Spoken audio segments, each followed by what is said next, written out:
and welcome to FatBoss Weekly Season 2, Episode 21. Hello! And for the people who don't know, FatBoss Weekly is mine and Alex's weekly news show. We discuss World of Warcraft news, as well as any other gaming news that we find interesting throughout the week. Indeed, and some very interesting things, like more peculiar than interesting things have happened this week. More peculiar. Peculiar. I see. Yes, it's very, very peculiar. Starting off, there's a World of Warcraft buff, like, across everyone, like, a worldwide buff. You know, like you get in Diablo on, like, their anniversary weekends, buffs, yeah. where it's just like, oh, you can have 1,000,000 legendaries a second, or whatever. Yeah. So, it's similar to that, except it's really underwhelming.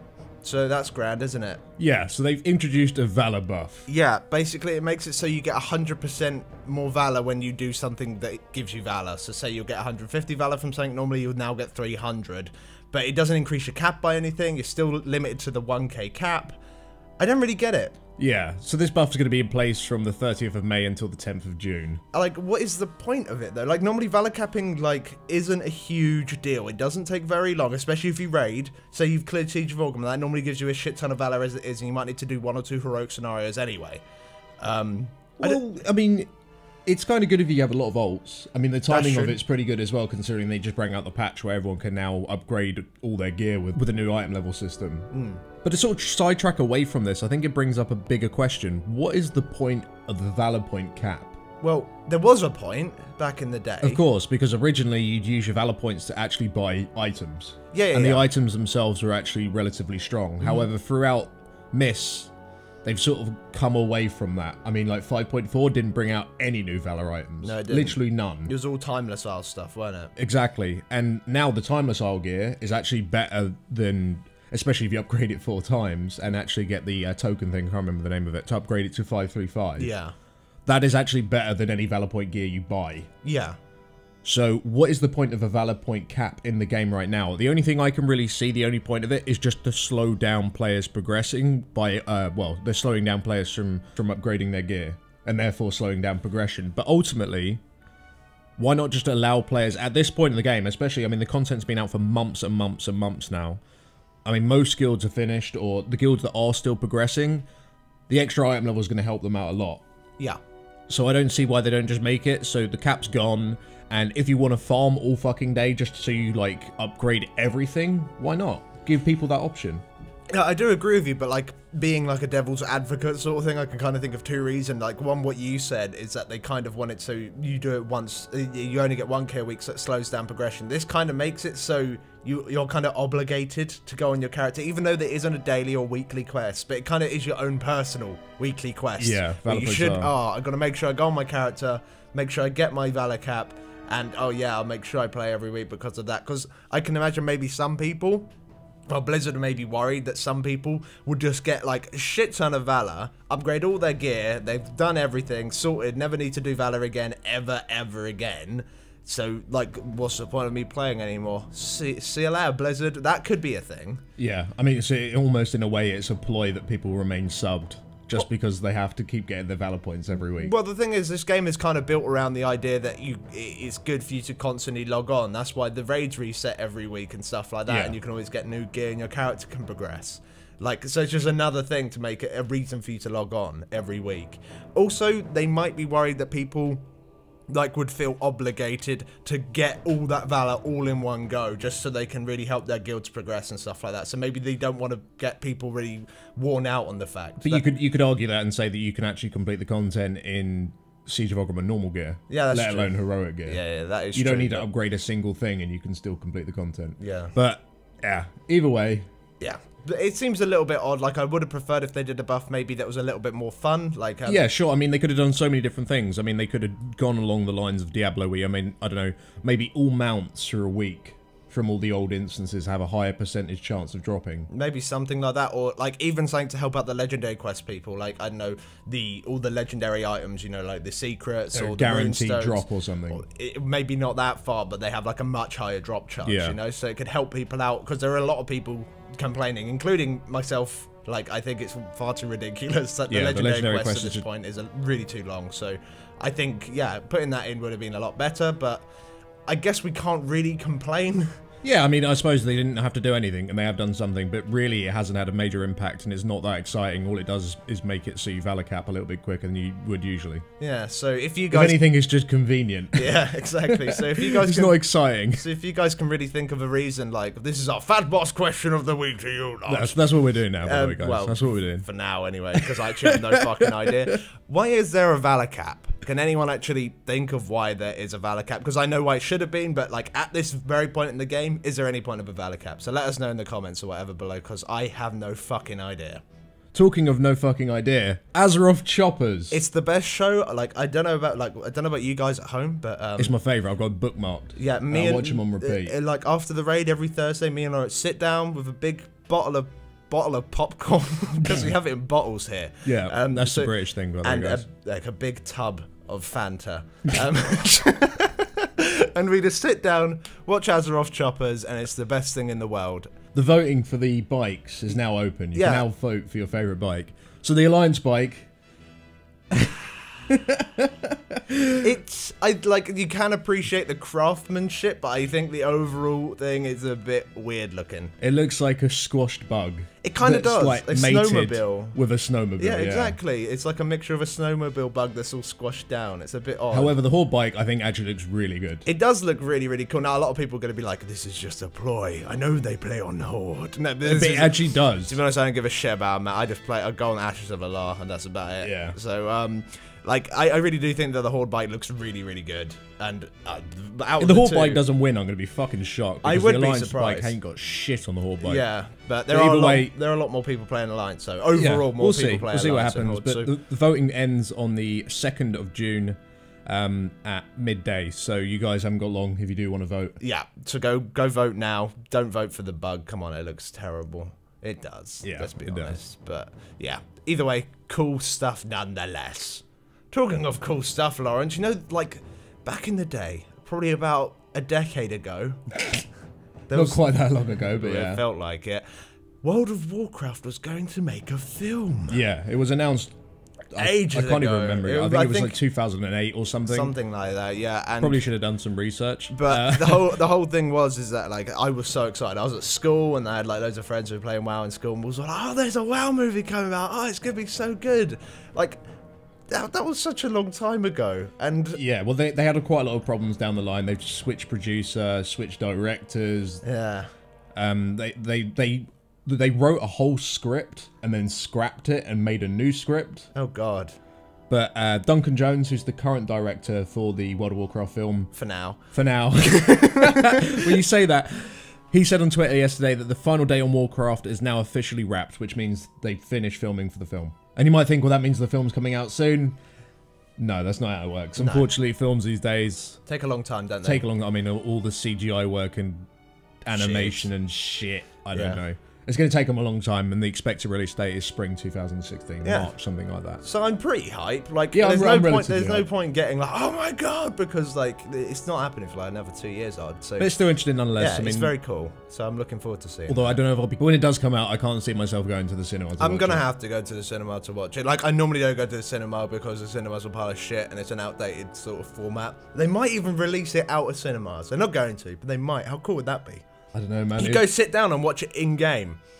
I'm happy admitting I'm a nerd online, but not real life. Oh, it's not going to be that. I can't turn up and be like, yeah, I have one ticket for. Well, we'll go as a team. Going there like all cloaked up and all shady, just so no one knows. With a Horde badge on.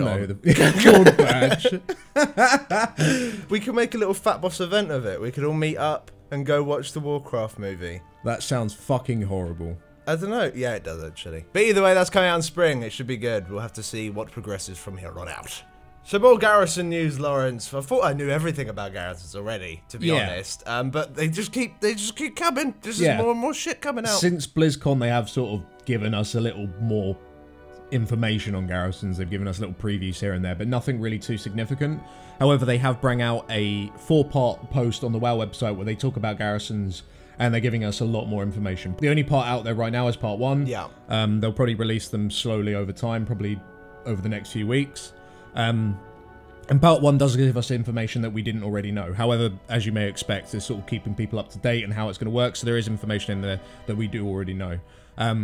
But to start off, they did actually talk about the bonuses of the Garrison, what the rewards are, what you can actually do with them. Yeah, because that's what we was always wondering about, is like, what's the actual, like, okay, that's really, really cool idea, but what's the actual point? So it's actually quite a cool, many things that is happening. So like an example that they gave is that like when you're questing, as you're going along, you'll get like opportunities to choose between 2 different buildings as you're going along. And what this would do, it would impact on the quests that you'll be able to have available, and like zone specific benefits that you unlock as soon as you like finish building that building. So say they gave an example that you could either build like a lumber mill or a sparring arena in Gorgrond, and basically this makes it so you like unlock the design blueprints, so you can start like building it in your garrison, but it also allows you to construct a military like outpost like in that building in Gorgrond, which is quite cool. Yeah. And basically this what will do is it will actually change how the zone works quite a lot, and you'll be sent on like quests that are very specific to what you've like built. So if you're like on top of that, you'll also get a permanent reward that will work within Gorgrond. So like the example that they gave, continuing with the lumber mill and the sparring arena, is that you get like a brutish ogre bodyguard if you get the arena. So that would like follow you around once every 5 minutes for a minute or something, and help you do damage. So it could be like quite similar to how the it works in Dread Waste. Yeah, with the Claxy people. Kind of like zone buffs, but they also talked about the potential of having artillery strikes from your armory and shit like that. That's so cool. Which that's really, really fucking cool. And the idea is that each zone will have something completely new, so it's not going to be like the same thing of like you get one NPC in this one and a different NPC in this one. They're trying to mix it up and use different things.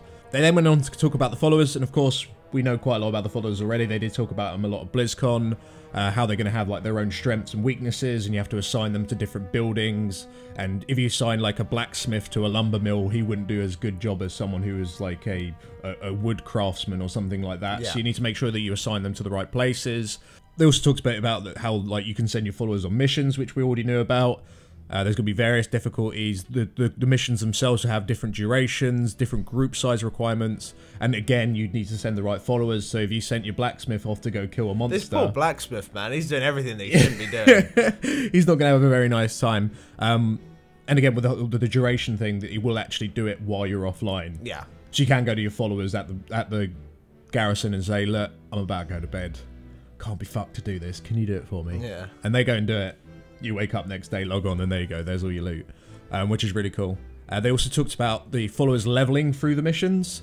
The level cap will be level 100, the same as you. There's no information on what level you actually receive your followers. I assume as you go through, like say you're in a level 95 zone, and like you complete a quest for Jimmy because you saved his kid or something, and he'll be like, oh, I want to follow you, so he'll be level 95 as well. Whereas if you did it in the starting zone, it'll be like level 90, 91. And also, it does appear that certain followers are going to be almost like rare, as in they're going to be quite difficult to find, or they could be hidden somewhere, especially when they've talked about how much they want people to integrate with the world, rather than, that's why they've removed flying. So there are going to be lots of little nooks and crannies where, I don't know, an NPC could be stuck in a rock or something, and you have to go free him, and then suddenly he's like, yeah, I'll come to your garrison, or whatever, you know. Yeah. So there's going to be lots of followers out in the world that you need to come and pick up. And once they do hit 100... they actually continue to level. They continue to improve on their skills and their traits and all that sort of shit. That's cool. If there's a cap on that, I don't know, but I assume there is. And also, they picked up, which we already knew, the new NPC AI that they're looking to use with the garrisons, where it actually feels like your garrison is a working village, rather than just a cardboard cutout with a robot walking around it. Yeah, exactly. So that sounds awesome. All of that sounds very, very good. Plus give garrisons, it's going to be so awesome. Like, really, really cool. I really like the idea of having, like, different zones give you different buffs and being able to make, like, choices between those buffs. So, yeah, I think it's going to be really, really good. And although your garrison's only going to be in the starting zones, so either at the beginning, anyway, well, at the beginning of the expansion, they were talking about maybe changing it over time. Yeah. But initially, your garrisons will be stuck in your starting zones. For Alliance, it'll be Shadowmoon Valley. For Horde, it'll be Frostfire Ridge. However, in every other zone you go into, when you do these side quests, you will get the outposts. Yeah. Which will work like your garrisons. So like they said, where you get these little mini buffs. Yeah. Essentially for each individual zones. Now, in terms of buildings, they also touched on these. So they did give us previews at BlizzCon and have since about all the different types of buildings, like mage towers, armories, and all that sort of shit. Dance studios and all that. In terms of how you actually build these, you need the blueprints, which we already know. However, there are followers that you actually find that will give you blueprints. Oh, cool. So that's how that's going to work. However, you can also obtain them via drops from creatures out in the world, or earn them via faction NPCs. Oh, okay. So for reputations and whatnot. Hopefully that reputation won't involve daily quests. They did say there wasn't going to be any, but that's always a possibility. And also at level 100, you can purchase all the different blueprints from a vendor for the buildings from each zone you didn't originally choose, which I think is really, really cool. That's like a catch-up system, just in case you accidentally miss something. Oh, right. So, like going back to the example, you can choose a lumber mill or you can choose a sparring arena. I chose the lumber mill because I want my shredder. Or you might have missed... I'm really sad because I didn't actually get the sparring arena. Exactly, I can go buy it. It's fine. But also, you could have maybe missed that quest entirely. Yeah, getting to level 100. So there is sort of like a catch-up system for that.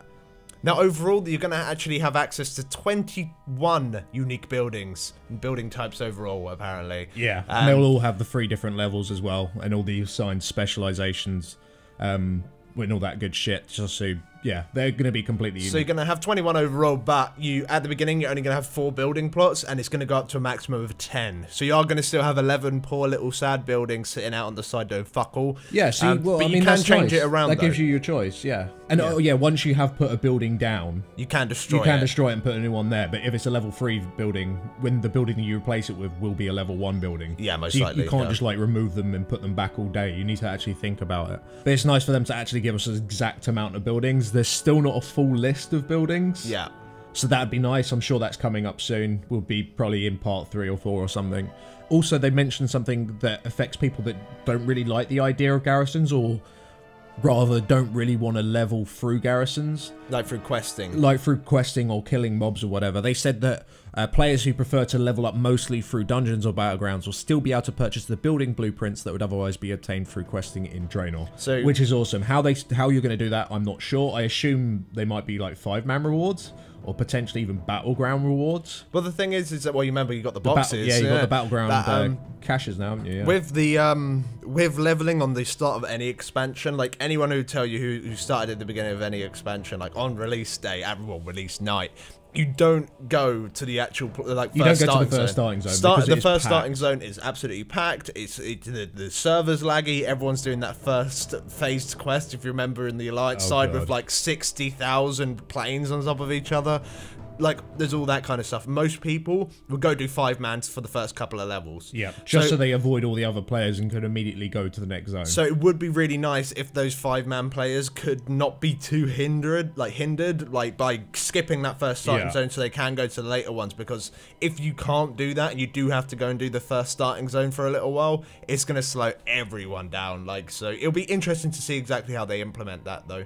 So that was pretty much it. They did talk about a little bit about how you'll have access to more professions, because you'll have like a herbalist house or whatever. Yeah. But like, there's going to talk more about that in part 2. So when that comes out, we'll pick that to pieces as well. But overall, that was about it. So I'm really excited still. This is all really good news. Yeah, it's all good information. And I mean, they've pretty much covered everything they've already said. And considering there's a 2nd, 3rd, and 4th part, it's going to be very, there's so much more to learn. So it's going to be very because cool. ultimately, the majority of the information in 2, 3, and 4 should be completely new. So really excited to look out for those, and of course me and Alex will cover them as they unfold. So moving on to the part of the show, we look at our mail. You guys know how it works. Send in your mail to us on Facebook, Twitter, and on Twitch, and there's a chance you'll be featured in next week's show. And for this week, we've got one question in from Boris, who says, I love to watch my friends raid when I'm at their house, but sadly I'm not always there and the internet isn't good enough for streaming. Why do you think Blizzard hasn't done an in-game spectator mode for raiding or even PvP? So that question essentially is asking, can I watch my friends while I'm in-game? Yeah. Like through some sort of spectator mode, maybe you can watch people directly in PvP or PvE. Yeah, so I have actually we've had this question a couple of times before, and like we've never picked up on it. Yeah, really. it's always kind of been like a little bit in the back of my mind, like, yeah, why isn't there a spectator mode? I think it's a very good question. I think it would be a very like positive thing. Like, first off, like talking from like an esports perspective, WoW isn't particularly good for esports at all. It's not. There is the Armageddon PvP tournament at the moment, and they've kind of like set up their own little like half spectatory system, but it isn't polished. It's very good for what they've done with it. Like, props to the people who did that, but like if they actually had a proper in-game like UI with all that spectator stuff, that would make it so much better. Like League of Legends. Well, similar. Well, like any esport game, not just League of Legends, StarCraft, Like Dota, Starcraft, everything has a good spectator mode. And when we do raid races, like when we did the thing with Athene, or Athene's done other raid races in the past, there's been loads of different raid races. They've always had to like be a restream of a live stream. Yeah, which is not only is that quite difficult to do, but also the quality becomes bad, timings become bad. Yeah. And it's quite difficult to do. With a spectator mode, you could do so many things. It opens so many things you could do, especially from an esports entertainment sense. Yeah, exactly. Which potentially could get way more people interested in World of Warcraft. Yeah, I think a lot of esports is so big. Why do you think League of Legends does so well? Yeah, why do you think so many people fucking play it? Well, definitely, but of course, with an MMO, putting it into an esports scene, it is quite difficult to do. Oh, yeah, sure. It's very, very difficult to do, but there's a massive community of PvPers out there. Yeah, who I'm sure would love to be able to watch, like, little tournaments just set up by other, like, big streamers or whatever, just being able to do, like, in-game tournaments. That would be absolutely awesome, but there's also other implications for this, mainly to do with learning in the game. If you could go into someone else's PvP battle and spectate them, or into their raid and look at what they're doing, of course with their permission, because of course, like, if you're like, sure, I mean, it'd be like a group invite. Yeah, exactly. So you'd whisper someone, "Can I watch your shit?" And then you'd be like, "Yeah, sure." Right click.